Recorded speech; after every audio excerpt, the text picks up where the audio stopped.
안녕하십니까. 정부가 제 역할을 잘하고 있는지 감시하고 견제하는 제도 국정감사입니다. 21대 국회 첫 국감이 시작됐습니다.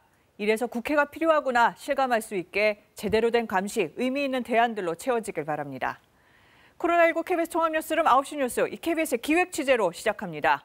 이른바 전관이라고 불리는 퇴직 공직자들, 이 전문성과 인맥을 가지고 정부를 상대로 로비에 나서거나 정부와의 분쟁, 소송에도 영향을 미쳐왔습니다. 기업과 법률회사, 즉 로펌들이 앞다퉈 이 퇴직 공직자들을 모셔가는 이유이기도 한데요. 물론 정해진 절차에 따라서 취업을 승인받았다면 형식적으로 문제는 없다지만 취업 이후 전관의 활동에는 사실상 아무 제약이 없습니다. KBS가 국회 정무위 소속 민주당 박용진 의원과 국내 10대 로펌에 취업한 퇴직 공직자 현황을 조사했습니다. 지난 1월 기준으로 300명이 국내 10대 로펌에서 일하고 있고 이 가운데 88%는 5대 로펌에 몰려 있는 걸로 확인됐습니다.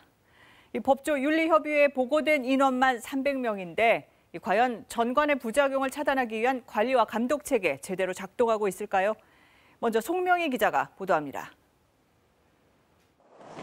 지난 1월 기준으로 국내 5대 로펌에서 일하고 있는 것으로 확인된 퇴직 공직자는 264명. 이 가운데 129명이 김앤장으로 갔습니다. 광장 40명, 태평양 30명, 율촌, 세종순입니다. 정부 부처로 보면 국세청이 36명, 공정위가 25명으로 인기가 가장 많습니다. 감독기관이고 상대적으로 행정소송도 많은 부처입니다. 커다란 금액의 세금과 과징금을 그 기관들이 부과할 수 있기 때문에 그에 비례해서 그쪽의 어떤 자기 관료들을 찾는 시장은 클 수밖에 없다고 보시겠습니다. 대부분 고문이나 전문위원으로 취업합니다. 공정위에 로펌 관계자가 출입한 기록을 입수해 살폈습니다.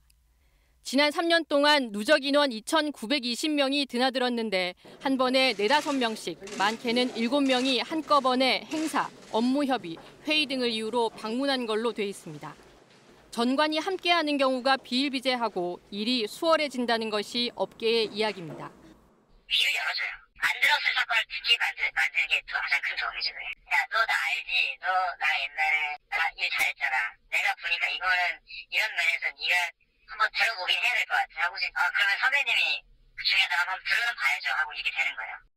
같은 기간 동안 공정위 현직 직원이 접촉했다고 보고한 전관은 5,400여 명. 92%인 4,900여 명은 로펌에 취업한 전직 공무원이었습니다. 지난 5년간 공정위의 행정소송 평균 패소율은 21.7%, 5대 로펌이 담당한 사건에서는 패소율이 26.7%로 높아집니다. KBS 뉴스 송명희입니다.